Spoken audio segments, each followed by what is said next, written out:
Um, look. There's coming back to this idea about site-specific design. I think you have to design these models specifically for different places.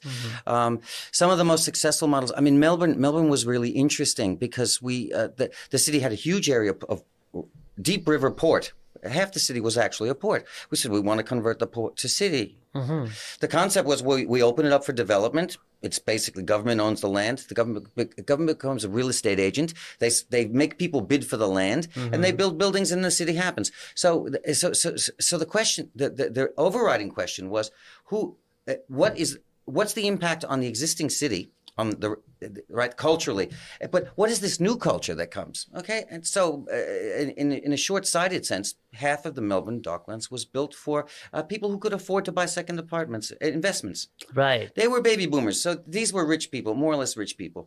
So you ended up with a piece of the city equivalent to the size of the central businesses, equal in size. So equal weight, high-rise, new thing, relatively soulless, in one sense, from a character sense, but on the other side, unaffordable to normal people, right? The people who needed to live in the city were basically families, or people who couldn't afford a car to drive long distances, or white-collar workers, banks, insurance brokers, people who worked in the middle.